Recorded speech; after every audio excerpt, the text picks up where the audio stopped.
तो भैया आज हम लोग कौन सा टॉपिक स्टार्ट करने जा रहे हैं? आज वो टॉपिक स्टार्ट हो रहा है जिसमें बहुत से बच्चों को डर लगता है। एक बार हाथ उठाओ, किसको किसको डर लगता है? आज के बाद नहीं लगेगा, ठीक है? क्यों? क्योंकि हम लोग बिल्स ऑफ एक्सचेंज को एकदम जड़ से पढ़ेंगे, ठीक है? एक कॉन्सेप्ट है नेगोशिएबल इंस्ट्रूमेंट, इसके ऊपर इसका अपना एक एक्ट है। अभी ये सिलेबस में है सीए इंटर का, लॉ में, ठीक है? और तुम लोग जब सीए इंटर में जाएगा तब ये क्या हो जाएगा? फाउंडेशन में आ जाएगा। तो ज़िंदगी में तुम लोग कभी ये लॉ नहीं पढ़ने वाला है, जो लोग एक बार में इस बार एग्ज़ाम निकालने वाला है। और जो लोग नहीं निकालेगा अगली बार याद करना कि भैया बोले थे फाउंडेशन में आ जाएगा, ठीक है? चलो, तो पहले भैया ना हमको इसका मतलब बताइए कि इसका मतलब क्या होता है। Freely transferable. देखो, नेगोशिएबल वर्ड सुनते ही तुम लोग के दिमाग में क्या आता है पता है? भैया नेगोशिएशन, बार्गेनिंग होता है नेगोशिएबल का मतलब। ना, ये नेगोशिएबल का मतलब बार्गेनिंग नहीं है। इंस्ट्रूमेंट का मतलब होता है एक रिटन डॉक्यूमेंट, कुछ भी लिखित में। और नेगोशिएबल का मतलब जो आसानी से ट्रांसफर हो, माथा दर्द ना हो ट्रांसफर करने में। तो नेगोशिएबल इंस्ट्रूमेंट एक फ्रीली ट्रांसफरेबल डॉक्यूमेंट होता है। तो भैया इस डॉक्यूमेंट का क्या काम है? इस डॉक्यूमेंट का काम किया जाता है पेमेंट करने में। क्या करने में? पेमेंट करने में। अरे तुम लोग चेक तो जानते हैं ना क्या होता है? भैया एक पतला सा किताब होता है, उसमें बहुत सारा कागज होता है, उसमें हम अमाउंट लिखते हैं, नंबर लिखते हैं। अगर मानिए आपको फीस देना है, हम आपका नाम लिखेंगे, अमाउंट लिखेंगे, डेट लिखेंगे, साइन करेंगे, फाड़ के आपको दे देंगे। आपको पैसा चाहिए, जाइए बैंक पैसा निकाल लीजिए। अच्छा, मानो वो 10,000 रुपया हमको किसी और को देना है, तो क्या करेंगे हम? वो वाला चेक हम उसको दे देंगे, बोलेंगे जा भाई पैसा निकाल लेना। कोई दिक्कत? अब इसमें और डिटेल है, इतना सारा टाइप का चेक होता है, वो होता है। हम लोग का अकाउंट्स के एग्जाम के पर्पस के लिए कुछ इंपॉर्टेंट नहीं है, ठीक है? अच्छा, ऐसे एक होता है प्रॉमिसरी नोट, ठीक है? प्रॉमिसरी नोट क्या होता है भैया? एक कागज पे लिखा रहेगा आई प्रॉमिस टू पे मिस्टर एक्स रुपीज इतना ऑन इतना तारीख। हिंदी में बोले, हम वादा कर रहे हैं इसको इतना तारीख को इतना रुपया दे देंगे, बस, और कुछ नहीं। अगर मानो मिस्टर एक्स को किसी और को पेमेंट करना है, क्या वही प्रॉमिसरी नोट दे सकता है मिस्टर एक्स? एकदम दे सकता है, कोई दिक्कत नहीं है, ठीक है? तो first let me just open your book, ठीक है?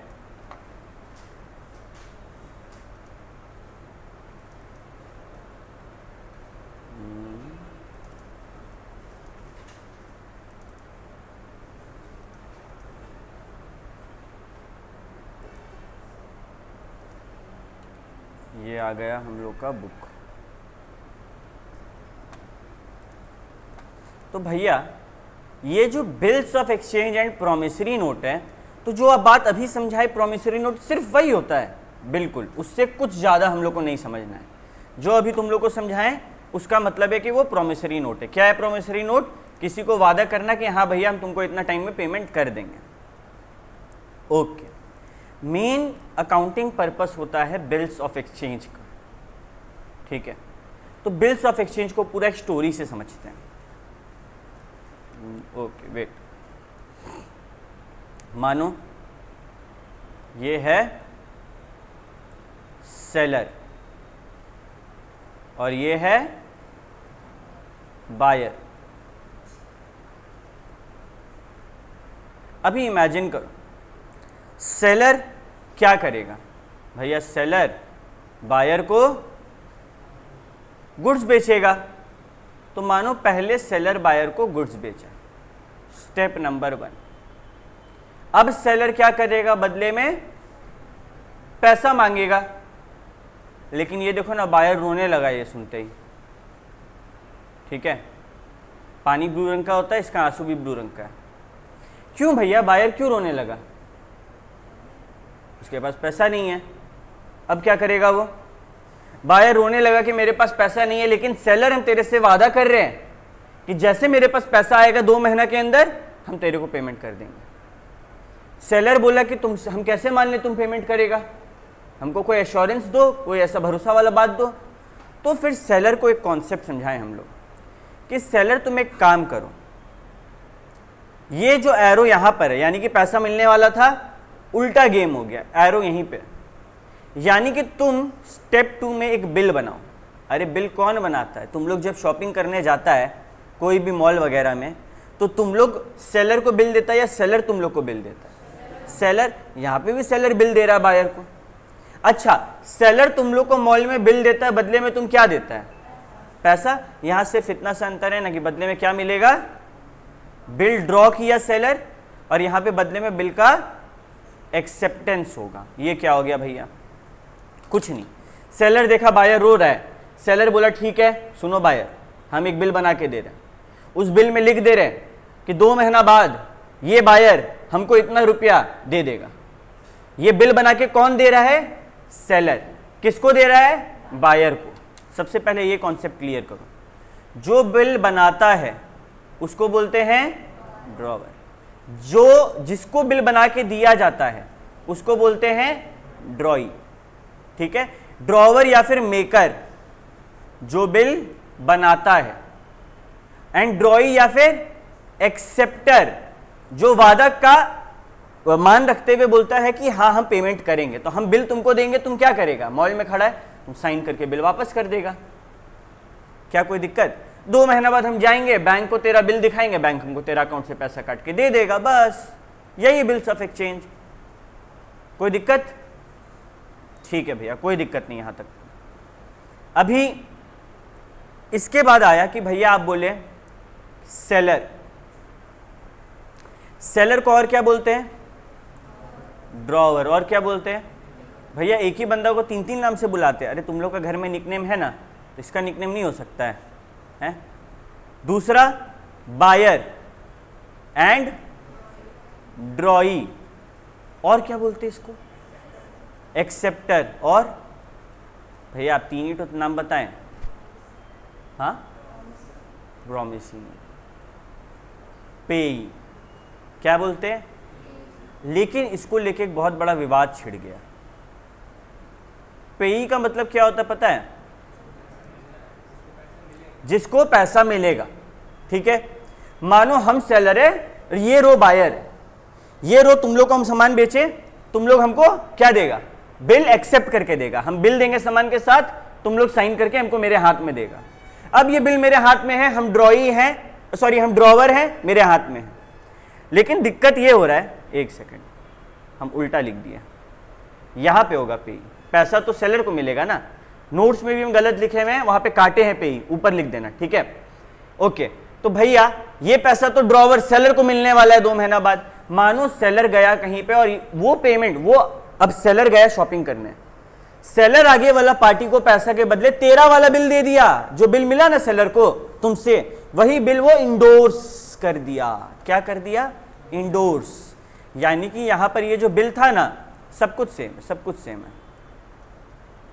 ठीक है, यहां पे सिर्फ अंतर इतना हुआ कि सेलर को बिल मिला, सेलर शॉपिंग करने गया और मिस्टर एक्स को वही वाला बिल दे दिया। अब पैसा किसको मिलेगा? मिस्टर एक्स को। तो अब पेई कौन? Mister x. तो क्या ऐसा जरूरी है कि हमेशा जो बिल ड्रॉ करेगा पेई भी वही होगा? नहीं, पेई तो कोई भी हो सकता है, पैसा तो किसी को भी मिल सकता है। ये बात सबको क्लियर हुआ? ये कॉन्सेप्चुअल क्लैरिटी होना जरूरी है, क्योंकि एग्जाम में बच्चा लोग जब पेई सुनता है ना, उसको लगता है कि जिसको पैसा मिलने, जो ड्रॉवर है। जरूरी नहीं है जिसको पैसा मिले वो पेई हो सकता है, वो ड्रॉवर हो सकता है कोई थर्ड पार्टी हो, किसी को कोई दिक्कत नहीं। हाँ, अभी बताएंगे, 2 मिनट में उसके बारे में बताएंगे। अच्छा एक बात बताओ, सेलर को बिल एक्सेप्ट होकर मिला, सेलर को 2 महीना बाद, वेरी इंपॉर्टेंट, बस ये समझ गया ना, ये समझ गया, हो गया ये चैप्टर, आराम से हो गया। हर जर्नल एंट्री तुम लोग मारेगा अपने। सेलर को बिल मिला कि तुमको 2 महीना बाद सेलर पैसा मिल जाएगा। सेलर के लिए वो क्या हुआ? आगे वाला पार्टी क्या वो डेटर हुआ? डेटर यही ना होता है कि तुमको बाद में पैसा दे देंगे। बस डेटर हमको क्या दे दिया? बिल रिसीवेबल दे दिया। सेलर के नजर से फील करो, तुम लोग को 2 महीना बाद पैसा मिलने वाला है। हम लोग 8 टॉपिक, हम क्या बोले, पूरा अकाउंट्स 8 टॉपिक में सिमटता है। एसेट, एक्सपेंस, इनकम, गेन, ये किस में आएगा? एसेट है भैया, 2 महीना बाद पैसा मिलने वाला है। और बायर, अब तुम लोग बायर बनो। तुम लोग बोला अभी तो पैसा नहीं है, बाद में दे देंगे, तुम लोग खुश होगा कि टेंशन में आ जाएगा? भैया हम लोग टेंशन में आ जाएंगे, यानी कि मेरे लिए लाइबिलिटी क्रिएट हो रहा है। इसको क्या बोलेंगे? Bills payable. तो bills receivable is an asset for the seller, bills payable is a liability for the buyer. बस हो गया ये चैप्टर। ठीक है, मिलते हैं नेक्स्ट क्लास। बड़ा आसान था ये तो भैया। अभी एक बहुत प्यारा डाउट पूछा हमसे। कौन पूछा? माही पूछा कि भैया एक बात बताइए, अगर ये वाला बिल कोई चोरी कर ले तो क्या होगा? अब मेरे मन में ये सुनते ही ना मेरा पुराना दिन याद आ गया। पुराना दिन मतलब इंडियन कॉन्ट्रैक्ट एक्ट, ठीक है? उसमें इंडियन कॉन्ट्रैक्ट एक्ट भी नहीं, सेल ऑफ गुड्स एक्ट, एक टॉपिक था document of title, document showing title. Document of title, document showing title. Of title में जिसके पास उसको सामान मिल जाएगा। डॉक्यूमेंट शोइंग टाइटल में जिसका नाम शो हो रहा है उसको सामान मिलेगा। अब इसी को हम लोग अकाउंट्स में एक अलग भाषा में समझेंगे। देखो, document of title, document showing title, bill of leading और रेलवे रिसीट, ये सब चीज का था। यहां पर एक होता है बियरर इंस्ट्रूमेंट। क्या होता है? बियरर इंस्ट्रूमेंट मतलब जो इजीली ट्रांसफर हो जाए, ट्रांसफर इजीली हो जाए। सिंपल वर्ड में बोले, जिसके पास होल्डर इज ओनर, जिसके पास ये बिल है ना वो ओनर है। देखो, हाँ, बियरर चेक जरूरी नहीं है। चेक इनफैक्ट एक टाइप का ऑर्डर इंस्ट्रूमेंट भी हो सकता है। ऐसे समझो, नेगोशिएबल इंस्ट्रूमेंट 2 टाइप का, बियरर एंड ऑर्डर। बियरर यानी कि जो होल्डर है वो ओनर है, यानी कि जो उस चेक को बियर कर रहा है, जिसके हाथ में वो चेक है या फिर जिसके पास वो सामान है, वो ओनर है। एंड एक दूसरा होता है ऑर्डर इंस्ट्रूमेंट। इसका मतलब नेम दे दिया है एंड जिसका नाम उसका सामान, वही कॉन्सेप्ट है। अरे बियरर यानी कि जिसके पास उसका सामान, होल्डर इज ओनर। अगर तेरे को बिल गिरा हुआ मिला और तेरे हाथ में वो है, तुम ओनर बन गया। हाँ, देखो तुमको हम कॉन्सेप्ट क्लियर कर देते हैं। देखो, 2 टाइप का चेक होता है। एक होता है क्रॉस्ड चेक। क्रॉस, अगर हमको चेक को क्रॉस कर दिया ना, इन एनी हालत वो उसी को मिलेगा जिसका वहां पे नाम, और जिसका अगर क्रॉस में ICICI लिखे तो तुम उसको ICICI से जाके इनकैश करवाएगा। ठीक है? लेकिन बियरर इंस्ट्रूमेंट में क्या होता है कि मानो हम बोले थे कि हम इसको इतना दिन में ये पेमेंट कर देंगे, ये आसानी से इंडोर्स हो जाएगा, कोई दिक्कत नहीं है भाई। नाम वाम का, भैया मेरा ना नाम लिखा हुआ है बिल में, कोई फर्क नहीं पड़ता। अगर उस पर कोई रेस्ट्रिक्शन नहीं है, उसको आसानी से ट्रांसफर कर सकते हैं, वो बियरर इंस्ट्रूमेंट है। लेकिन क्या क्रॉस चेक इतना आसानी से ट्रांसफर होगा? उसमें तो माथापची करना होगा, क्योंकि वहां पे नाम है और 2 लाइन खींच दिया है। तो उसमें हम लोग क्या करते हैं? ऑर्डर इंस्ट्रूमेंट बोलते हैं, क्योंकि हम ऑर्डर किए हैं कि इसको पे करना है, अब किसी और को पे मत करना। और बियरर में जिसका नाम, जिसके पास, उसको पे कर दो ना, क्या दिक्कत है? ठीक है, एक बार हम लोग यहां पे देखते हैं। तो देखो, ये प्रोमिसरी नोट का तुम लोग को स्पेसिमेन दिखाते हैं। ऐसे एक कागज, बस कुछ नहीं स्पेशल, यही है प्रोमिसरी नोट। तुम लोग अगर व्हाइट कागज में लिख के हमको अभी ऐसे दे देगा ना, ये प्रोमिसरी नोट है, इतना रुपया देना है, किसको देना है, कहाँ रहता है, 3 months after date I promise to pay Priya or his order the sum of ₹10 lakh only to value received. ठीक है, कहानी खत्म। पैसा किसको मिलेगा? प्रिया को। बनाया कौन है? रोहन बनाया। खत्म कहानी। अब इसमें क्या सिखाया? हमेशा लिखित में होगा और इसमें एक वादा होता है कि पेमेंट करेंगे, वादा पूरा होना चाहिए। ऐसा नहीं कि हम प्रिया को पैसा देंगे, कितना रुपया देंगे, कब देंगे, ये सब कौन बताएगा? अगर ये सब नहीं लिखा है ना, वो इंस्ट्रूमेंट डिफेक्टिव है। और जब किसी कॉन्ट्रैक्ट में डिफेक्ट आता है, लॉ में क्या बोलते हैं उसको? कौन सा कॉन्ट्रैक्ट? टेक्निकल डिफेक्ट किसमें होता था? अनइनफोर्सिएबल कॉन्ट्रैक्ट। सब कुछ सही है, कोई टेक्निकल डिफेक्ट है, ठीक है, ओके। अच्छा भैया, प्रॉमिसरी नोट क्या है? ऑर्डर इंस्ट्रूमेंट है या बियरर इंस्ट्रूमेंट है? यहां पे बोल दिया गया promissory note is a, it should not be payable to the bearer. यानी कि ये कौन सा इंस्ट्रूमेंट हुआ? यानी कि जिसके हाथ में है उसको नहीं मिलेगा। It should not be paid to the bearer, in fact it should be paid to the person whose name is there, जिसका नाम उसको मिलेगा। और ये देखो बिल है ना, कितना सुंदर से एक बिल बनाया गया, ठीक है। और यहाँ पर भी 50 चीज़ बताया गया, लिखित में होना चाहिए, डेट होना चाहिए, रुपया लिखना चाहिए, अनकंडीशनल होना चाहिए। The money must be payable to a definite person, या तो जिसका नाम है उसको पे करो, या फिर or to his order to the bearer. अगर मेरा नाम है और हम ऑर्डर कर दिए कि मिस्टर एक्स को पे करो, तो क्या ये पेमेंट हो सकता है? आसानी से, आसानी से। तो ये ऑर्डर वाला है या बियरर वाला है? ये बियरर वाला है, जिसको पेमेंट बोलेंगे उसको मिल जाएगा, ठीक है, ओके। अब आगे बढ़े हम लोग। ये सब तुम लोग ना रीड कर लेना। देखो बहुत बहुत बहुत कम उम्मीद है कि इससे थ्योरी आएगा, ठीक है, और अगर आएगा भी तो एकदम मैनेजेबल होगा। तुम लोग खाली डिफरेंस रीड कर लेगा जितना इस चैप्टर में, काम खत्म। बाकी सारा चीज़ जो हम समझा रहे हैं उसको वहाँ पे इंग्लिश में लिख के आना, सरल इंग्लिश में, रटने का जरूरत नहीं है। आगे बढ़े अब भैया। बियरर और ऑर्डर हम लोग समझ गए। ड्रॉवर, मेकर, सेलर, ड्रॉई और एक्सेप्टर, ये लोग कौन होता है हम समझ गए। और बिल्स रिसीवेबल, बिल्स पेएबल क्या होता है हम समझ गए।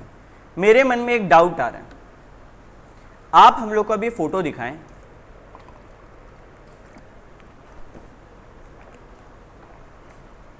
ये देखो, ये है ना बिल, इसी को बिल बोलते हैं। यहां क्या लिखा है? 90 days after date, 90 days after date, इसका क्या मतलब है? और ये ऐसे क्यों लिखा? आप बोले 2 महीना बाद पेमेंट करना, तो will be payable after 2 month, will be payable after 90 days लिख सकता था। 90 डेज आफ्टर डेट लिखने का क्या मतलब है? पहला बात।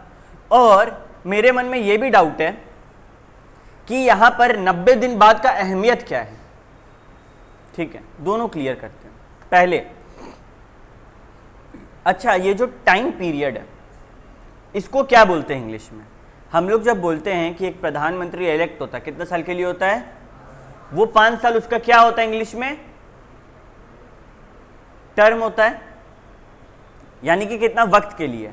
तो ये बिल का कितना वक्त है? ये बिल कितना महीना बाद मिलेगा? 2 महीना बाद, ठीक है। इस वक्त को हम लोग 2 तरीके से कैलकुलेट कर सकते हैं। एक है बिल आफ्टर साइट, मतलब कि बिल बनाता कौन है? ड्रॉवर। जैसे ही ड्रॉवर बिल बना के देगा एंड ड्रॉई उसको एक्सेप्ट करेगा, उसके बाद से वो टाइम शुरू हो जाएगा। Let me show you. मानो माल बिका 10 तारीख को, ड्रॉवर बिल बनाया 12 को और एक्सेप्टर एक्सेप्ट किया 15 को। बिल आफ्टर साइट में 2 महीना स्टार्ट होगा जिस दिन एक्सेप्ट हुआ उस दिन से, ठीक है। एंड दूसरा बिल आफ्टर डेट, माल बिका कब? 10 को, लेकिन बिल कब बना? 12 को। जो डेट बिल में है वहां से शुरू हो जाएगा काउंटिंग। बिल आफ्टर साइट मतलब कि बिल में चाहे कोई भी डेट हो, जब आगे वाला पार्टी साइन करेगा और एक्सेप्ट होगा मेरा बिल, उस दिन से 2 महीना गिनना है, यानी कि 15 तारीख से। एंड बिल आफ्टर डेट, यानी कि जो डेट उस बिल में दिया गया है उस दिन से 2 महीना गिनना शुरू कर दो। अब आया मेरे को एक डाउट कि भैया हमको कैसे पता चलेगा कि बिल आफ्टर साइट है, मतलब आगे वाला एक्सेप्ट कर लिया, वो कौन सा दिन है ये कैसे पता चलेगा? Let me show you one thing. यहां पर ये देखो लिखा हुआ है ना जुलाई 2020, यहां एक डेट लिखा रहता है, ये क्या हुआ? Date of bill. मेरे मन में ये डाउट आ रहा है भैया कि डेट ऑफ बिल तो बिल आफ्टर डेट है, मेरे को डेट दिख रहा है बिल पे, हम आराम से कर सकते हैं।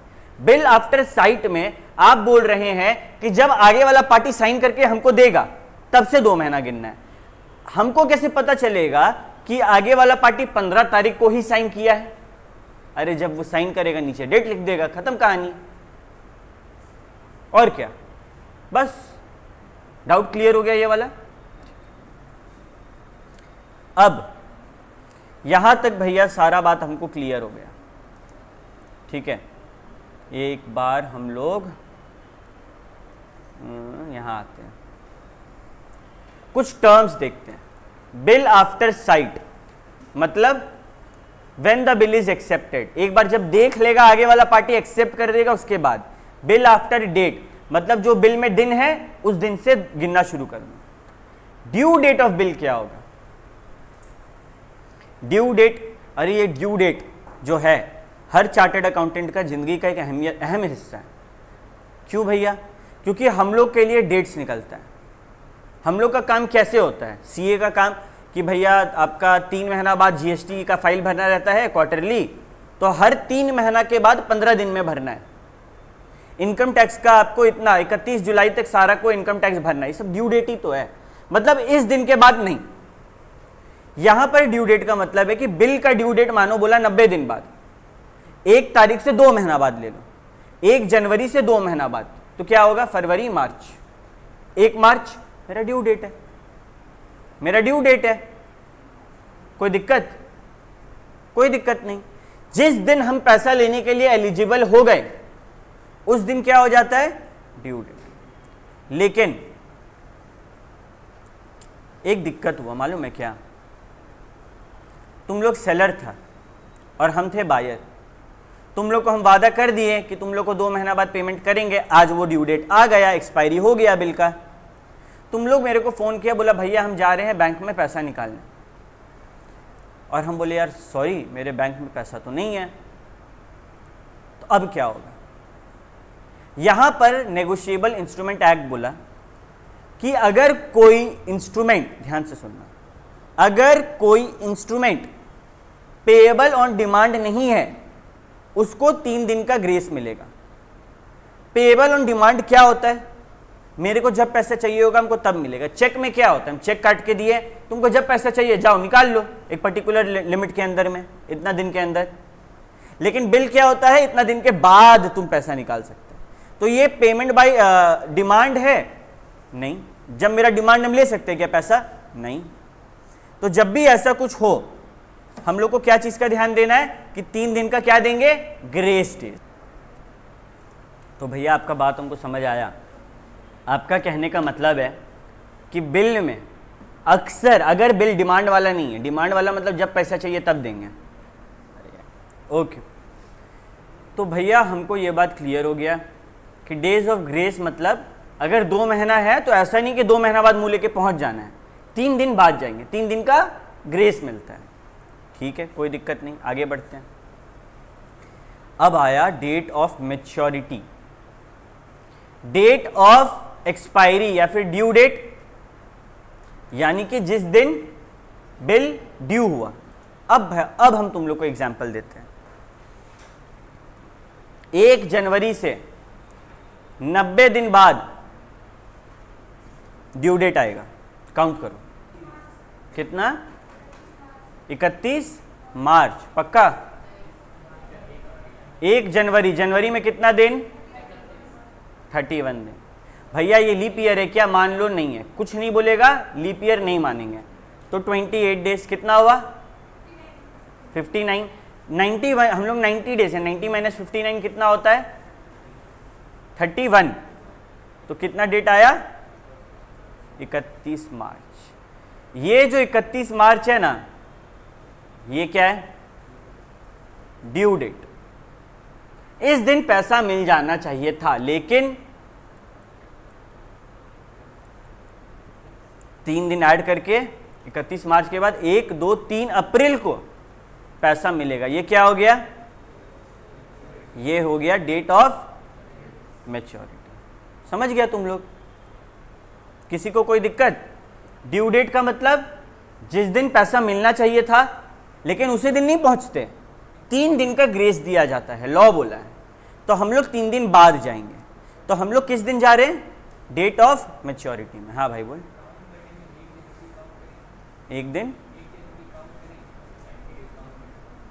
अच्छा 90 डेज काउंट, हाँ ये बात भी है। क्या भैया हम लोग जो 90 दिन काउंट करते हैं उसमें हम लोग पहला तारीख काउंट करेंगे? I don't think so.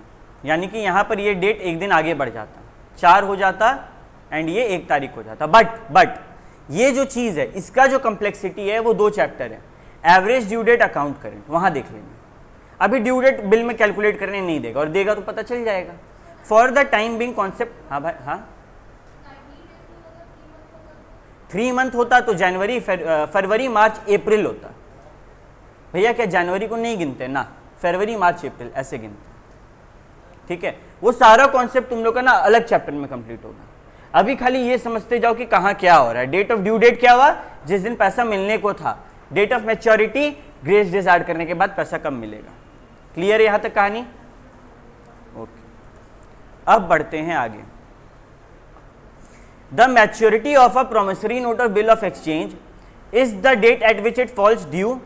Every promissory note or bill of exchange get matured on the 3rd day after the day on which it expressed to be payable। वही 3 दिन बाद, except when it is payable on। देखो ये 3 word अगर लिखा हुआ ना exam में, लिख दो अपना बुक खोल के। ये 3 वर्ड अगर है तो ग्रेस डे नहीं मिलेगा।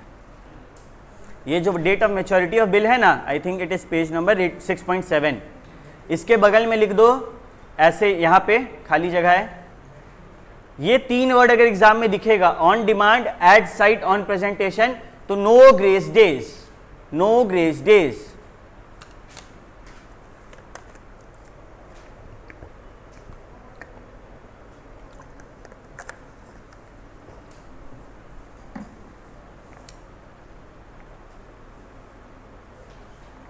ठीक है,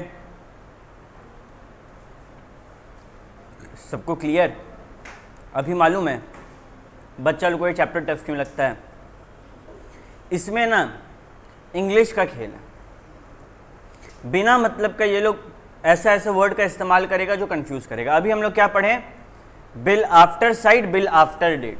ठीक है, आफ्टर साइट का मतलब जब आगे वाला एक्सेप्ट करेगा उसके बाद।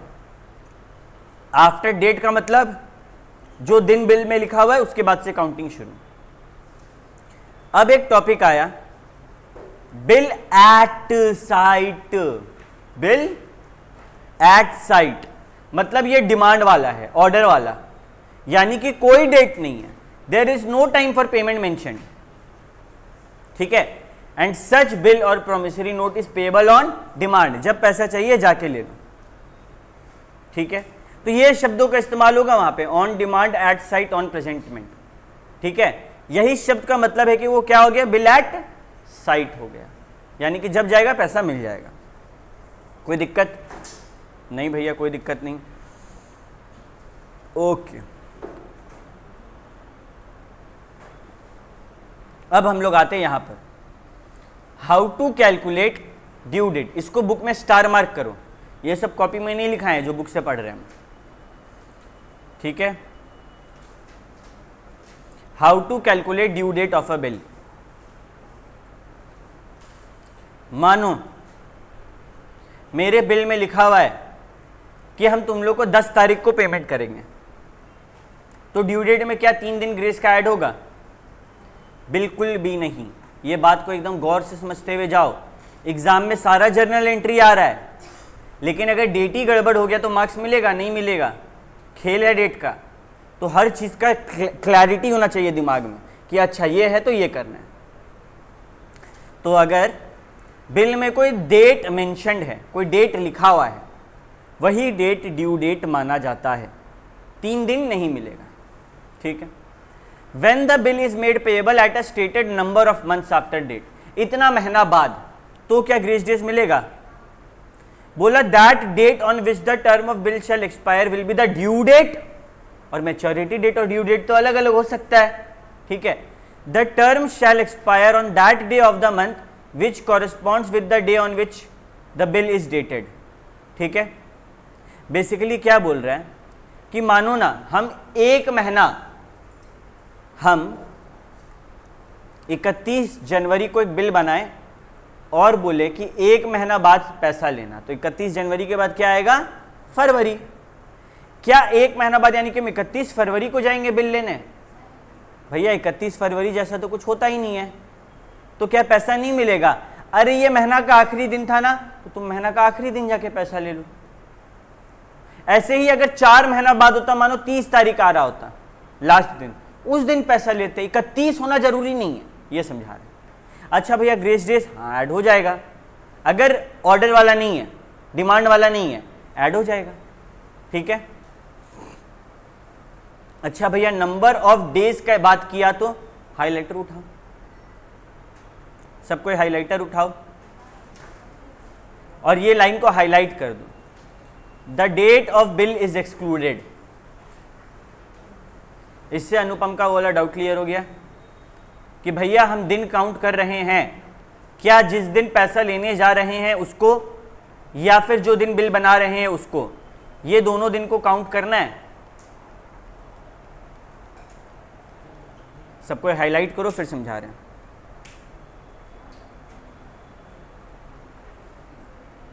मेरे मन में ये डाउट आ रहा है भैया, हम बिल बनाए 1 जनवरी को और ये लोग बोला कि 25 दिन बाद पेमेंट लेना है, तो हम 25 दिन 2 तारीख से गिनना शुरू करें या 1 तारीख से? बोला जिस दिन बिल बनता है ना उस दिन को इग्नोर करो, अगला दिन से गिनना शुरू करो। तो 2 दिन से 25 तारीख तक कितना आएगा? 2 तारीख से 25 दिन 27 तारीख। और यही अगर 26 तारीख ना, हाँ 26 तारीख, क्योंकि हम लोग 1 तारीख को नहीं गिने और 2 तारीख से गिनना स्टार्ट किए। 2 तारीख से गिनना स्टार्ट किए, उंगली में गिनो 25 दिन कितना होगा? 26 तारीख। अगर यानी कि पहला दिन को नहीं गिनना है। अगर बोलेगा ना कि 25 दिन, तो 1 तारीख से 25 दिन नहीं गिनना है, 2 तारीख से 25 दिन गिनना है। यानी कि अगर हम लोग कॉमन सेंस लगाएं, हम लोग क्या करते थे अभी तक भैया? सीधे +25 कर देते थे। कितना आ जाएगा? पूरा दिन को ऐड करना, उस दिन को गिनना ही नहीं। यही अगर बोलता 5 तारीख से 20 दिन बाद, तो इसमें 20 दिन ऐड कर देते हैं, 25 तारीख। क्या बोलता है? कोई दिक्कत? और फिर ग्रेस डे तो है ही है, ग्रेस डे का तो बात ही नहीं कर रहे अभी, ये तो ड्यू डेट का बात हो रहा है, डेट ऑफ मैच्योरिटी का थोड़ी बात हो रहा है।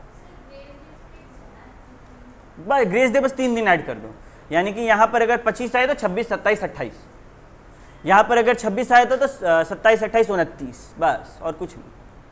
ठीक है। आया मजा कब पता है? कि हम बड़ा खुश थे। क्यों भैया? आप खुश क्यों थे? हम 15 अप्रैल को एक बिल बनाए। ठीक है। 15 अप्रैल नहीं, 15 नहीं, 12 अप्रैल को एक बिल बनाए। ठीक है। और क्या बोले कि तुम लोग 4 महीना बाद जाके मेरा अकाउंट से पैसा निकाल लेना। तो 4 महीना बाद, 12 अप्रैल से 4 महीना बाद क्या हुआ? अप्रैल को नहीं गिनना है, जो महीना का बात होता है उसको नहीं गिनते, अगला महीना से स्टार्ट करो। मई, जून, जुलाई, अगस्त। तो हम लोग का ड्यू डेट क्या है? 12 अगस्त प्लस 3 डेज ग्रेस का मिलेगा, क्योंकि कुछ और बोला नहीं है। कितना हो गया? हम पूरा खुश थे कि हम जाएंगे 15 अगस्त को बैंक और पैसा निकाल लेंगे। अचानक से हमको याद आया, अरे बैंक में तो 15 अगस्त को छुट्टी होता है। अरे यार हम तो टेंशन में आ गए कि 15 अगस्त को छुट्टी है, अब छुट्टी था, हम लोग प्लान किए थे कि हम लोग घूमने जाएंगे, हमको लगा हमको बैंक से पैसा मिल जाएगा और हम घूमने जाएंगे और मस्ती करेंगे। मेरा सपना क्या हुआ, एकदम यही मेरा भी मन से निकला कि मेरा सपना चूर हो गया। अब क्या करें? तो लॉ बोला कि देख भाई, अगर तुम्हारा मैच्योरिटी डेट एक नेशनल हॉलिडे या फिर संडे है तो तुम एक दिन पहले जाके पैसा निकाल लो। हम 14 तारीख को जाके पैसा निकाल लेंगे, 15 को चूर होगा मेरा सपना, नहीं, हम मस्ती कर सकते हैं। नहीं, तेरा ड्यू डेट 14 तारीख है, ले तो तुम कभी भी सकती है बाद में, उसके ऊपर भी लॉ है, लेने का कोई दिक्कत नहीं है। यहां पर बात हो रहा है कि मेरा ड्यू डेट किसी दिन पड़ गया तो क्या? ड्यू डेट नॉर्मली किसी भी दिन हो चलेगा, बट अगर संडे या पब्लिक हॉलीडे है तो एक दिन पहले जाना होगा। अच्छा, अकॉर्डिंग टू यू गाइस, ठीक है, पढ़ाई से थोड़ा हट के, तुम लोग इतना बड़ा हुआ, जितने भी फेमस पर्सनालिटीज है, सबसे रॉयल डेथ किनका हुआ? सबसे मतलब ऐसा जिसके बारे में हम लोग इंस्पिरेशन ले सके? डॉक्टर एपीजे, उनका डेथ कैसे हुआ? स्पीच देते हुए, ठीक है, मतलब पढ़ाते हुए, लेक्चर देते हुए बच्चों को। तो कितना अच्छा बात है, वो टीचर बनना चाहते थे, इतना अच्छा लाइफ जिए। अब मानो उनका डेट कितना तारीख को हुआ? समवेयर इन अक्टूबर, एक बार के लिए 15 अक्टूबर ले लेते हैं, ठीक है। अब मानो मेरा बिल का मैच्योरिटी डेट था 15 अक्टूबर और 15 अक्टूबर नेशनल हॉलीडे है, नहीं भैया, लेकिन दुर्भाग्यवश उस दिन उनका डेथ हो गया। अब रियलिटी क्या है कि वो जब मरे ना, तो उससे पहले वो बोले कि हम नहीं चाहते कि मेरे डेथ में नेशनल हॉलीडे डिक्लेयर हो, इनफैक्ट मेरे डेथ में सब कोई अच्छे से मन से काम करे। तो उस दिन बैंक बंद नहीं था, but for the time Bing मान लो बैंक उस दिन क्लोज था, ठीक है, एक्चुअली में नहीं था। He is one of those eminent personalities जिनका डेथ होने के बाद भी इंडिया बंद नहीं हुआ। देखो, बाकी कोई भी बड़ा नेता का डेथ होता है ना, तो एक नेशनल हॉलीडे डिक्लेयर किया जाता है, इनका डेथ पे नहीं किया गया था क्योंकि ये उनका रिक्वेस्ट था। तो मान लो उस दिन बैंक क्या हुआ? बंद हुआ। भैया अब हम 15 तारीख को पैसा निकाल नहीं सकते और 14 तारीख को शाम को ये खबर आया, तो प्रीसीडिंग डे को भी नहीं जा सकते। अरे सक्सीडिंग डे जाओ, अगला दिन जाओ, कोई दिक्कत नहीं है। तो हम लोग क्या सीखें कि अगर नेशनल हॉलीडे है तो एक दिन पहले जाओ, यानी कि प्रीसीडिंग डे, और सडन हॉलीडे है तो सक्सीडिंग डे। क्लियर है? ए रितु, इधर होके पढ़ो तो तुम, ऐसे कौन पढ़ता है भाई? हम इधर बैठे हैं, इधर हो, दिख ही नहीं रहा है तुम हमको। हाँ, अब दिख रहा है, ठीक है, क्लियर? किसी को कोई दिक्कत? तो हम लोग सीखें कि अगर ड्यू डेट पब्लिक हॉलीडे है तो प्रीसीडिंग डे, नहीं तो सक्सीडिंग यानी कि नेक्स्ट फॉलोइंग डे। क्या इसमें कुछ टफ था? नहीं था। अब हम लोग एक नए कॉन्सेप्ट में कदम रख रहे हैं, यहां तक किसी को कोई दिक्कत नहीं। अभी मेरा काम सिर्फ एक है, तुम लोग को सारा कॉन्सेप्ट समझाते हुए आगे बढ़ना। फिर जब इस क्लास का सेकेंड हाफ आएगा, हम जर्नल एंट्री पे मेहनत करेंगे, सेम शेड्यूल, 3 दिन के अंदर। आज क्या है? सैटरडे। नेक्स्ट वीक का एंड में ये खत्म हो जाना चाहिए। नेक्स्ट सैटरडे हमको नहीं चाहिए कि हम लोग इसी के ऊपर टाइम वेस्ट करें। तो आज जैसे कुछ हम पढ़ा देंगे, तुम लोग इतना लायक हो जाएगा कि तुम लोग अपना स्कैनर बनाना शुरू कर दें। भैया हमको ये बताइए, बचपन में हम लोग एक कॉन्सेप्ट पढ़ते थे, नोटिंग। ये नोटिंग ऑफ बिल क्या होता है? सानिया देखिए जीनत को और सानिया स्माइल की, इसका मतलब सानिया को जवाब पता है, बताओ। इसीलिए देख के स्माइल की, आज तो नोटिंग का मतलब पता चल ही जाएगा। क्या होता है नोटिंग का मतलब? कौन एक्सप्लेन कर सकता है क्या होता है? माही,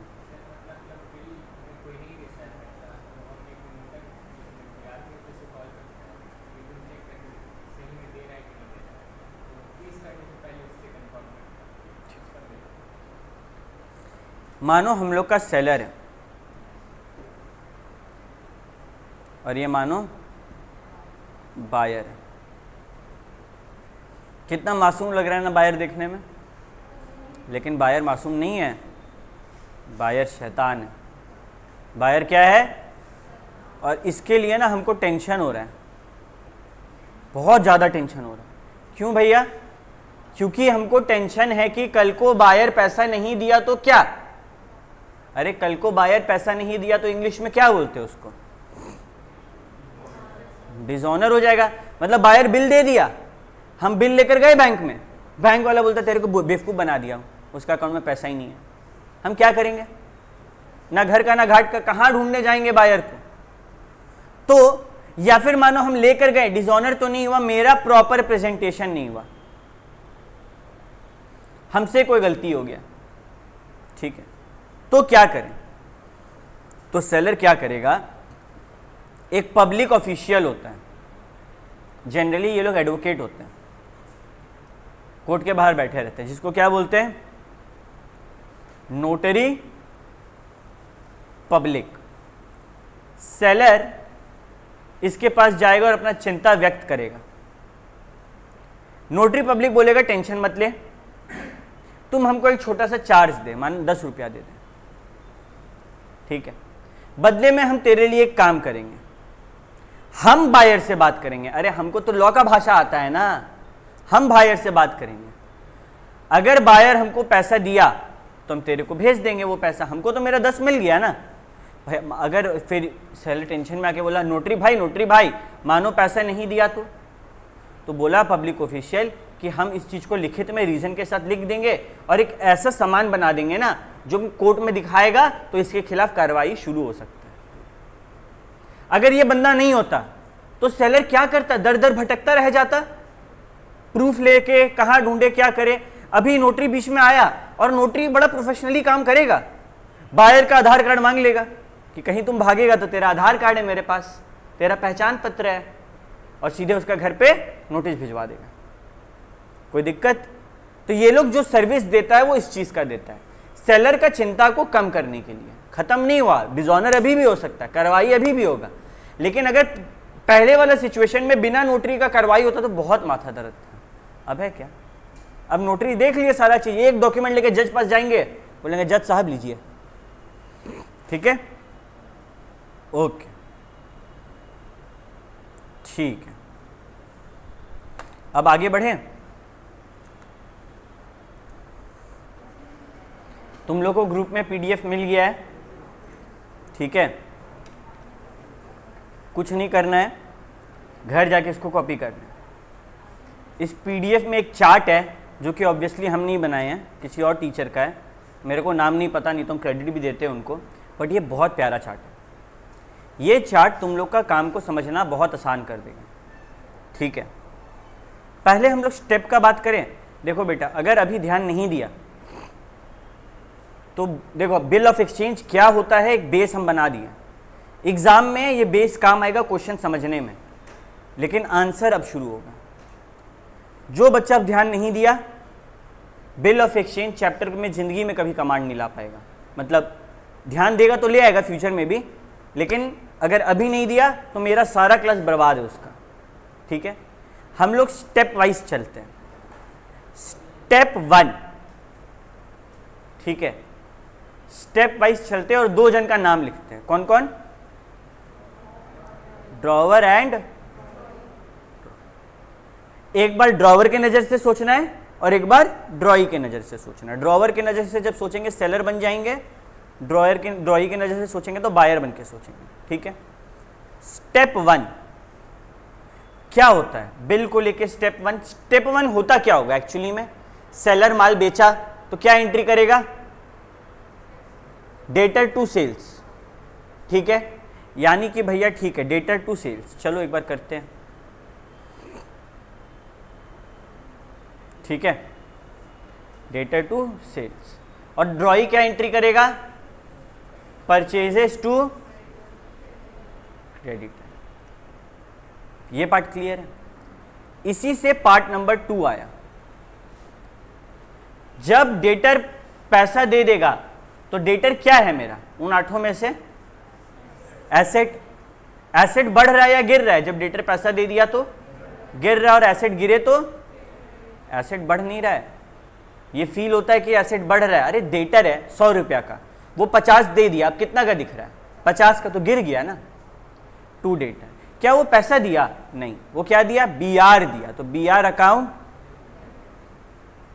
account debit to debtor account.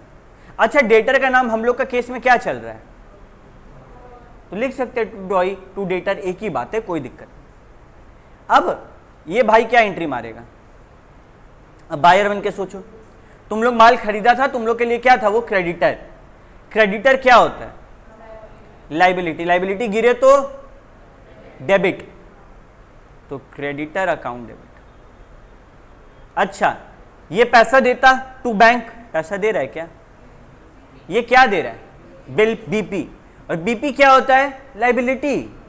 तो क्या हो जाएगा? To BP. लाइबिलिटी बढ़े तो बीपी लाइबिलिटी होता है, और बीआर, ये दिमाग में रख के चलेगा, ये चैप्टर में कभी दिक्कत नहीं। यहां तक कहानी क्लियर?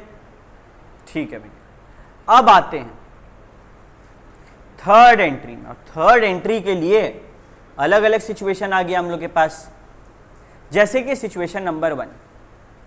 सिचुएशन नंबर में बोला गया 1 में कि बिल को ना रिटेन करके रखे, यानी कि बस रखे हुए, तो कोई जर्नल एंट्री पास होगा? बिल रिटेन्ड है, यानी कि बस रखा हुआ है। जर्नल एंट्री कब पास होता है? जब कुछ काम हो, कुछ हुआ नहीं, तो ये लोग कोई एंट्री पास नहीं करेगा। ठीक है। दूसरा, bill sent to bank for collection. ये जो कॉन्सेप्ट है ना, बच्चा लोग इसमें अजीब तरीके से सोचता है। ये कैसे सोचना, हम ये बता रहे हैं। मेरा बिल का ड्यू डेट है 2 महीना बाद, हमको डर है कि 2 महीना बाद हम धनबाद में होंगे कि नहीं होंगे, हम बैंक जा पाएंगे कि नहीं पाएंगे, तो हम आज ही बैंक को जाके बिल दे दिए और बोले कि कल जब वो ड्यू डेट आएगा मेरे अकाउंट में पैसा डाल देना। क्या हम ऐसा कर सकते हैं? हाँ, ऑटोमेटिक मेरा पेमेंट आ जाएगा। तो क्या मेरे को आज पैसा मिल गया, मेरे पास बिल रहा?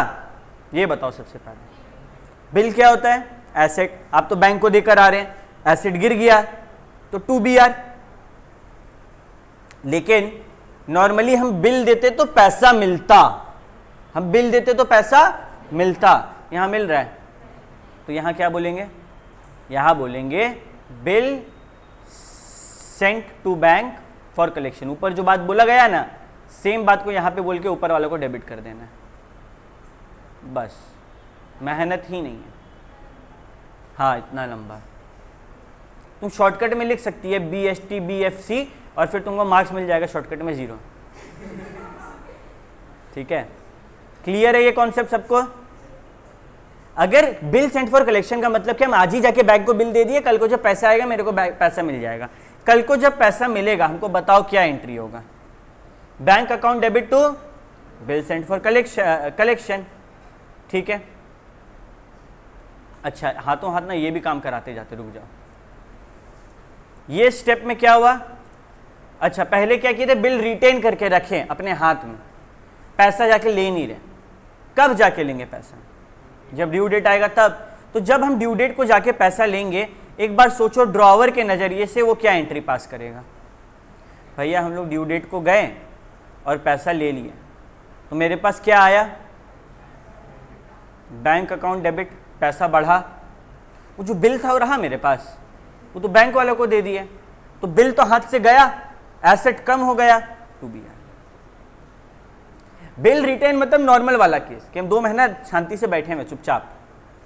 यहां पे हमको शांति नहीं था, हम बैंक को दे दिया कि भैया तुम पैसा दे देना। तो हम पहला दिन क्या एंट्री मारे?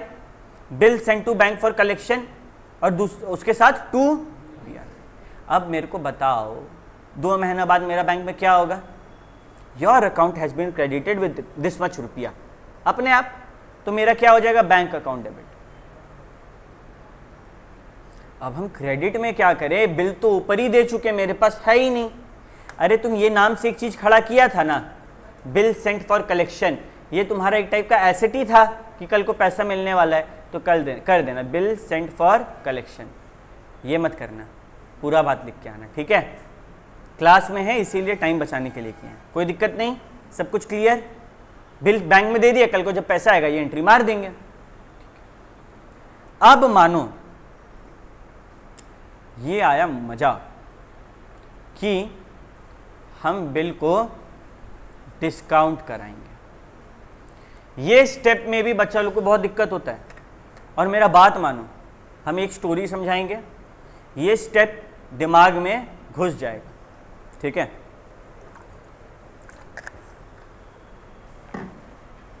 हुआ कुछ ऐसा कि x को, कितना x लाएंगे, छोड़ो x नहीं लाएंगे, ठीक है।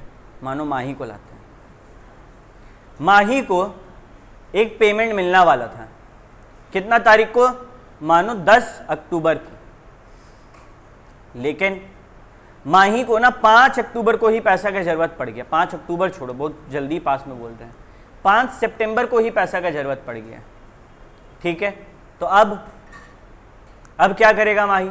माही के पास पैसा नहीं है, क्या करेगा माही? तुम उधार मांगेगा?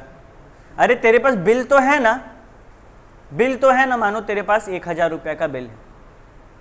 तो अब क्या होगा? मानो 5 सितंबर को तुम बोला विनय भैया को गिफ्ट देंगे टीचर्स डे का, तो बताओ तुम 1000 का बजट रख सकता है ना अपना, तुम क्या करेगा?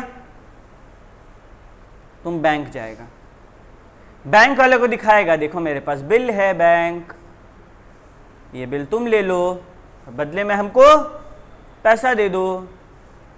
बैंक बोलेगा ठीक है, हम मामा जी है तुम्हारे, तुम हमसे पैसा मांगेगा 1000 रुपये, हम 1000 रुपये दे देंगे तुमको।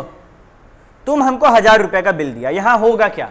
मानो राम माही को पे करने वाला था, ठीक है। राम कैसे पे करता? राम बैंक को पैसा देता, माही बैंक को बिल देता, बैंक माही को पैसा देता। यही जैसा डायग्राम अभी बना वैसा ही होता, लेकिन कब होता? 10 तारीख को। ये कब पहुंच गया? 1 महीना पहले, 1 महीना से भी ज्यादा पहले। तो अब क्या करें?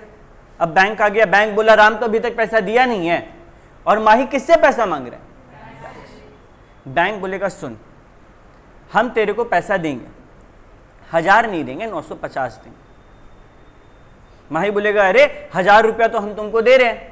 तो बैंक बोलेगा, ऐसे बोलेगा माही कि बैंक हम तेरे को 1000 रुपया दे रहे हैं, हम तो राम से पाते हैं ना 1000 रुपया, तुम ले लेना उससे।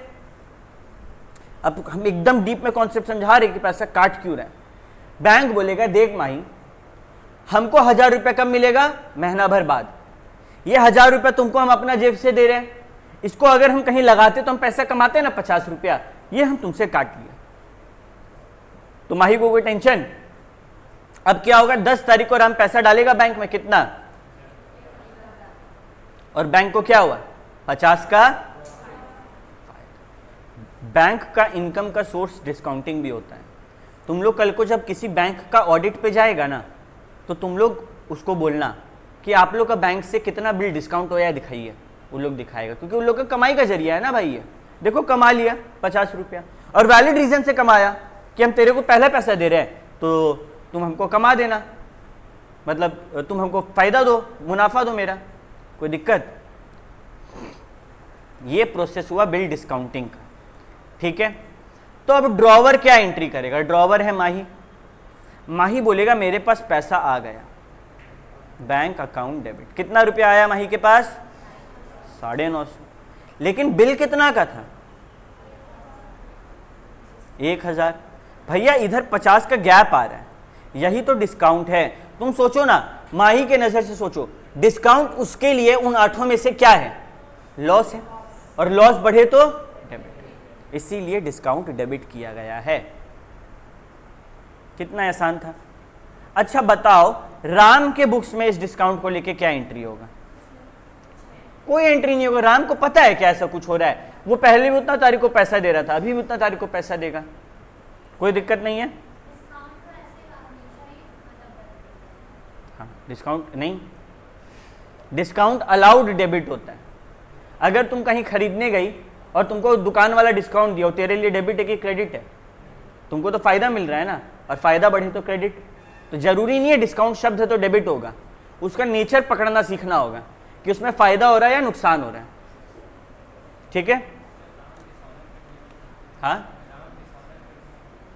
बैंक समझेगा, बैंक है ना वो तो राम का घर में बंदा भेज देगा कि हमको पैसा दो। यहां तक कहानी क्लियर। अब वो पॉइंट समझाते हैं। देखो दो तीन जगह बच्चा को दिक्कत होता है। नोटरी क्या होता है, एकदम साफ है, bill after date, due date सब साफ है। फिर होता है कि डिस्काउंटिंग का मतलब क्या है, क्यों होता है, पूरा कॉन्सेप्ट के साथ दिमाग में उतार दिया। अब एक कॉन्सेप्ट आया, इंडोर्समेंट। पूरा छटपटाया हुआ रहता है बच्चा लोग कि इतना गंदा सा शब्द क्या है, कुछ नहीं है इसका मतलब। ये देखो, मानो ये है हम और ये है तुम लोग। तुम लोग मेरे को मानो 500 रुपया देने वाला है, लेकिन 500 रुपया नहीं दिया, क्या दे दिया 500 का, तो हम इसको क्या बोल देंगे अपना बुक में, BR। फिर क्या हुआ, हम घूमने गए कोलकाता, कोलकाता में हम गए एक्वाटिका। कितना जन गया एक्वाटिका आज तक, क्या ऋतु, एक्वाटिका गए हैं, ठीक है। तो अब एक्वाटिका हम गए और वहां पे वो लोग बोला कि आपका टिकट का लगेगा 500 रुपया। हम अपना जेब निकाले, मेरा जेब में पैसा नहीं, लेकिन उस जेब में कागज का टुकड़ा निकला। वो क्या था, यही वाला बिल। तो अब यही वाला BR जो है हम किसको पास कर दिए, ये हम बोले ले ना भाई, एक्वाटिका वाला आदमी ले, ये वाला बिल रख। जब 2 महीना बाद पैसा देगा ये लोग, मतलब तुम लोग, तो बैंक वाला से पैसा कौन निकाल लेगा, जाके एक्वाटिका वाला आदमी निकाल लेगा। यानी कि जो बिल हमको मिला हम क्या कर दिए, इंडोर्स कर दिए, किसी और को दे दिए। और यहाँ पे पेई हम है कि कोई और है, कोई और है। यहाँ पे ड्रॉवर पेई नहीं है, एक्वाटिका पेई हो गया। ऐसा सही में कोशिश भी मत करना, ठीक है। तेरा सारा दोस्त लोग अंदर चल जाएगा पानी में नहाने के लिए, बाहर वेट कर रहा होगा, ठीक है। तुम लोग कभी एक नोट देखेगा ना, उस नोट में लिखा हुआ रहता है कि देखो, नोट में ना RBI का गवर्नर का साइन होता है, और इसमें लिखा हुआ रहता है कि, रुको ना, हम दिखाई देते हैं क्योंकि हमको असली इंग्लिश आ नहीं रहा है, बियरर करके कुछ लिखा हुआ रहता है, ठीक है। नोट, हाँ, अरे रुपी नोट, ठीक है। ये आया इमेजेस, इसको अगर हम लोग जूम कर पाएंगे तो एकदम डिटेल्ड है ना। ये देखो, अरे पीछे लिखा हुआ रहता है, ये रहा, आई प्रॉमिस टू पे द बियरर। बियरर यानी कि जिसके पास से 500 का नोट, उसका। क्या वो बोल सकता नहीं गांधी जी का फोटो तो उन्हीं का पैसा है, ये नहीं बोल सकता है, जिसके पास उनका। तो ये वो बियरर चीज हुआ, ठीक है। तो यहां पर अब एक बात बताओ कि भैया ये भी बियरर है और बिल भी बियरर है, तो ऐसा भेदभाव क्यों किया जाता है कि अगर हम एक्वाटिका वालों को बिल देंगे तो वो ना बोलेगा और ये देंगे तो हाँ बोलेगा? क्योंकि ये जो पैसा है ना, ये एक लीगल टेंडर है। लीगल टेंडर मतलब इसको लेने से कोई मना नहीं कर सकता है, ठीक है, लेकिन बिल लेने से मना किया जा सकता है। कौन? वो लोग बाउंड है लेने के लिए, वो लोग बाउंड है। अगर तेरे अंदर क्षमता है कि तुम 1 रुपया के लिए हजारों रुपया का केस करके उससे जीत जाओ, आराम से जीत जाएगा। जब भी मार्केट में कोई 1 रुपया और 5 रुपये सबका सिक्का नहीं लेता, उसका 2 रीज़न होता है। एक तो ये अफवाह बीच में फैल गया था कि ये सिक्का बंद हो गया, ठीक है, अभी तक चल रहा है, 3-4 साल पहले से सुन रहे हैं ये बात हम लोग। और दूसरा, खुचरा कोई लेना नहीं चाहता है, ठीक है, बट वो लोग बाउंड है लेने के लिए, उनको लेना पड़ेगा। यहाँ तक कहानी क्लियर? अब ऐसा मत बोलना रितु कि केस कर देंगे आप, 1 रुपया के लिए देगा तुम लॉयर को इतना पैसा। तो भैया हम लोग को आप समझाए बिल इंडोर्समेंट का मतलब कि बिल का पैसा हमको नहीं किसी और को मिल जाएगा। मेरे बुक में इसका एंट्री क्या होगा, दिमाग दौड़ाना होगा। हम इसका एंट्री क्या करेंगे? हम ड्रॉवर हैं, मेरे पास बिल रहा नहीं, हम तो किसी और को दे दिए, और जब मेरे से बिल चल गया, वो एसेट घट गया, तो क्या करेंगे? 2BR। और किसको दिए? इंडोर्सी को।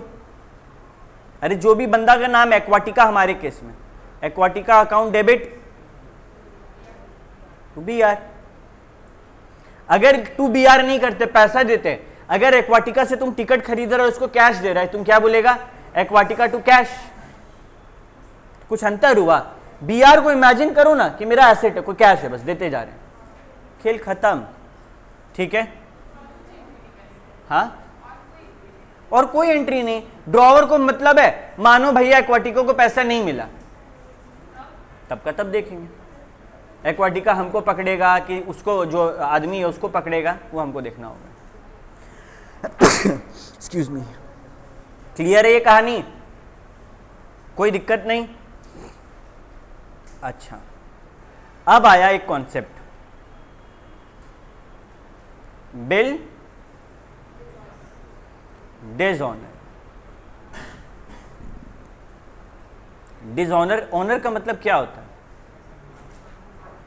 सम्मानित करना, मतलब कुछ ऐसा काम किया है कि उसको सम्मानित करें। यहां उसको डिसऑनर किया जा रहा है। समझ जाओ हम क्या शब्द का इस्तेमाल कर रहे हैं अपने मन में। तुम लोग का मन में भी वो शब्द आया, सब हंसा। अपमानित इज अ गुड वर्ड, मेरे मन में ये शब्द नहीं आया था। ठीक है, तो बिल डिसऑनर हुआ। अब तुम सोचो ना कैसा लगेगा। हाँ, तुम लोग बोला भैया हमको पैसा दीजिए, हम तुम लोग को एक बिल दिए, तुम लोग ऑटो करके बैंक गया, बैंक में लाइन में खड़ा हुआ, बिल दिखाया, और बैंक वाला बोल रहा है इसका अकाउंट में पैसा नहीं है, आपको पैसा नहीं मिलेगा। तुम अपमानित बोलेगा? तुम तो कुछ और बोलेगा। क्या हुआ यहां पे? यहां पे भैया हम कौन थे? सेलर। जब हम बिल को ऑनर कराने के लिए गए, कहां गए? बैंक। तो बैंक वाला बोला कि पैसा तो है ही नहीं इसका अकाउंट में। यही चीज अगर चेक के केस में होता, चेक डिसऑनर होता, तो बोलते थे चेक बाउंस हो गया। और बिल डिसऑनर होता है, बिल बाउंस नहीं होता। कभी सुने ही नहीं है बिल बाउंस होते हुए। ठीक है, तो भैया डिसऑनर का मतलब कि ड्यू डेट था, ड्यू डेट आया, आप पैसा लेने गए, आप बुद्धू बन गए, आगे वाला का अकाउंट में पैसा था ही नहीं, तो गुस्सा आएगा हमको। इसी के लिए ना नोटिंग चार्जेस दिए थे हम, तो मेरा काम करेगा अब। ठीक है, लेकिन भैया बिल डिसऑनर होगा तो आप गुस्सा में क्या एंट्री पास करेंगे? हम देखो, हम, मेरा सिंपल सा बात है कि बिल डिसऑनर होगा तो अलग अलग केस में होगा। पहला केस था कि हम बिल रिटेन करके रखे थे और हम वेट कर रहे थे कि वो घड़ी आएगा जब हम जाएंगे और हमको पैसा मिलेगा। वो घड़ी आया, तुम गया और तुमको क्या मिला? बाबा जी का ठुल्लू। तो अब तुम क्या एंट्री करेगा? क्या तेरे पास वो बीआर है? क्या वो बीआर है? तुम वहीं पे ना बीआर को फाड़ के फेंक देगा गुस्सा में। नोटिंग चार्जेस वालों को बोलेगा ले रख, मंगवा उससे पैसा। तो जब बिल डिसऑनर होता है टू बीआर, और वापस से क्या करेगा? ड्रॉई के नाम पे चढ़ा देगा उतना रुपया कि तुमको ये तो देगा, अभी इतना रुपया थोड़ी बच जाएगा ये। अब तुम लोग को एक चीज दिखाते हैं, यहां पे क्या था? बैंक टू बीआर अगर पैसा मिलता तो, पैसा नहीं मिला तो क्या किए? यहां पे देखो बीआर टू डेटर किए थे ना, वही चीज उल्टा हो गया, डेटर टू बीआर हो गया। यानी कि वापस से हम डेटर नाम पर एक बंदा खड़ा किए जो हमको पैसा भी देगा, ये बचा नहीं है, क्योंकि बीआर तो गया, बीआर से मतलब ही नहीं है। अब हम डेटर से बात करेंगे। ये बीआर क्या हो रहा है? डेबिट या क्रेडिट। और बीआर क्या होता है? एसेट या लायबिलिटी। और एसेट क्रेडिट कब होता है? बढ़ता है या घटता है? तो बीआर क्या हुआ? चला गया। क्लियर है? ये तो हुआ वो एंट्री किसका? बिल डिसऑनर का, in case of bill retained. मानो ना bill sent to bank for collection था, ठीक है, बिल सेंट टू बैंक। अब इसमें क्या हुआ होगा? तुम बैंक वालों को बिल दे दिया और बोला बैंक जब पैसा आएगा मेरा अकाउंट में डाल देना। अकाउंट में पैसा आया ही नहीं, बैंक वाला फोन करके बोला कि तेरा कट गया भाई, तुमको पैसा नहीं देगा। अब क्या करेंगे हम बोलेंगे ड्रॉई या फिर डेटर अकाउंट डेबिट कि हमको तो ये पैसा देगा, बच के भागेगा कहीं नहीं। लेकिन हम पहले एक शब्द खड़ा किए थे, bill sent to bank for collection, debit किए थे ऊपर में, याद है? मिटा के वहीं डेबिट, उसको वापस क्रेडिट करो, क्योंकि बिल पैसा भी देने वाला, बैंक नहीं देने वाला है। क्लियर है? अब हमसे कोई पूछा था कि भैया मानिए हम बिल डिस्काउंट करा ली, बैंक के पास गए, माही गया था ना, पहले ही पैसा ले लिया और बाद में 10 तारीख को पेमेंट किया ही नहीं बैंक को, तो बैंक क्या करेगा? बैंक माही से समझेगा कि बैंक उससे समझेगा? बैंक माही से समझेगा। बैंक किससे बात किया था, जल्दी पैसा किसको दिया? माही को। कौन वादा किया था कि आपको पैसा मिल जाएगा इतना तारीख को? माही। बैंक माही से समझेगा। और माही इस डिसऑनर पे क्या एंट्री पास करेगा? अगर डिस्काउंट हुआ था बैंक में तो माही बोलेगा कि भैया वो जो डेटर है मेरा वापस से खड़ा हो गया, ड्रॉई वापस से खड़ा हो गया। और अब क्या वो बैंक सुनेगा माही का? बैंक क्या बोलेगा? पैसा तो देंगे ना भाई उसको पैसा, 950 प्लस पूरा 1000 रुपया दे देंगे। लेकिन क्या ये अपना जेब से दे रहा है? ये डेटर का नाम पे दिया जा रहा है, कल को डेटर से ले लेंगे। समझ रहा है? फिर से रिपीट कर रही है पार्ट। माही बैंक से जल्दी पैसा लेके आ गया था, जब लेकर आया था क्या पास किया एंट्री? ये देखो, बैंक डिस्काउंट टू BR। अब माही को फोन आया कि आपका जो है बंदा वो पैसा दिया नहीं। माही वापस से उसका नाम को डेबिट करेगा और बैंक को उसका नाम पर पैसा दे देगा। माही बैंक को किसका नाम पर पैसा दे रहा है? डेटर के नाम पर पैसा दे रहा है। अरे डेटर ये माही का खर्चा है क्या? नहीं, ये बैलेंस शीट में एसेट है। माही को ये पैसा मिलेगा, उसका जेब से नहीं जा रहा, उसको रोना नहीं है इस बारे में। क्लियर है ये बात? और लास्ट में मानो बिल इंडोर्स हुआ, तुम लोग एक्वाटिका गया था और एक्वाटिका वालों को इंडोर्समेंट करके बिल दिया था। एक्वाटिका वाला का फोन आया कि भैया आपका बिल का पैसा हमको नहीं मिला, तुम लोग क्या करेगा? जब तुम लोग बिल को इंडोर्स किया था क्या एंट्री पास हुआ था? देखो, इंडोर्सर टू BR। अब क्या होगा भैया? सबसे पहले तो हम डेटर को डेबिट करेंगे, ठीक है, और क्या करेंगे? इंडोर्सर को वहां पे डेबिट किए थे ना, इंडोर्सी को, उसको वापस से क्रेडिट कर देंगे। और मानो उसको पैसा दे रहे तो बैंक, या तो उसको हम पैसा, देखो दो बात को समझो।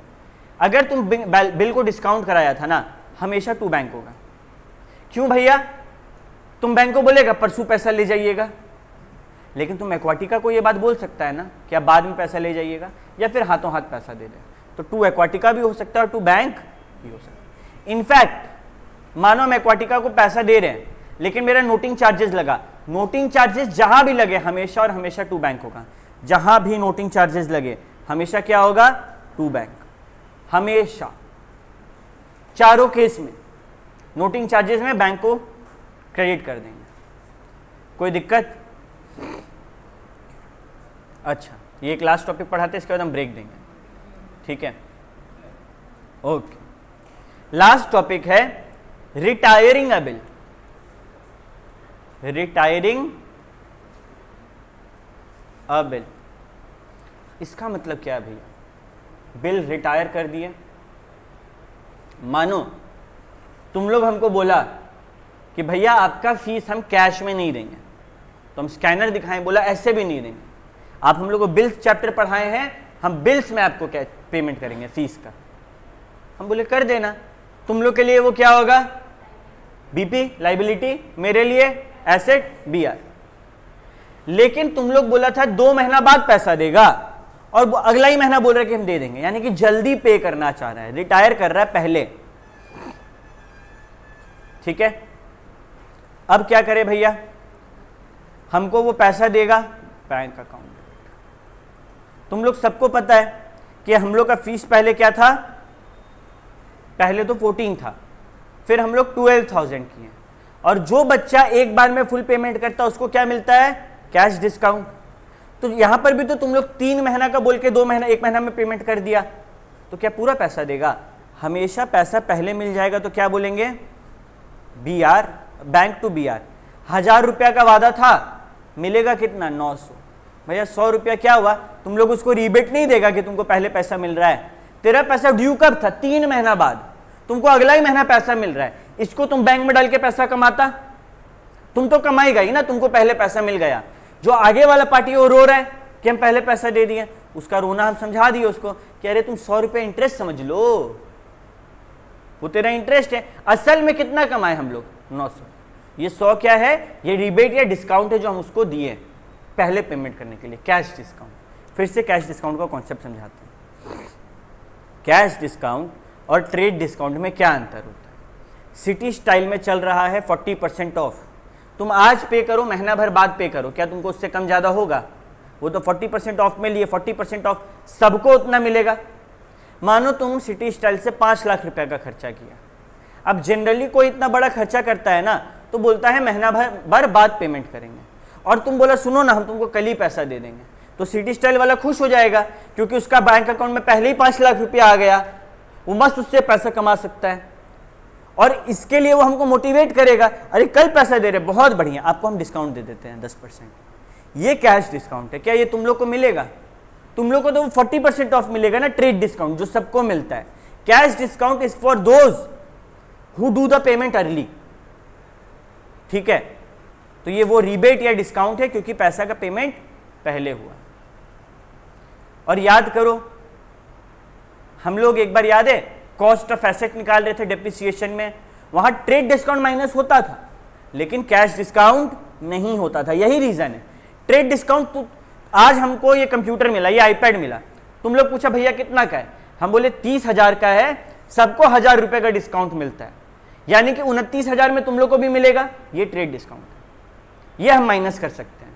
लेकिन हम बोले कि क्योंकि हम फुल पेमेंट कैश में किए तो हमको 1,000 का डिस्काउंट और मिला, फिर 500 का डिस्काउंट मिला, मेरे को 28.5 पड़ा, तुमको भी 28.5 पड़ेगा, जरूरी है। तो कैश डिस्काउंट इसीलिए कभी माइनस नहीं होता है।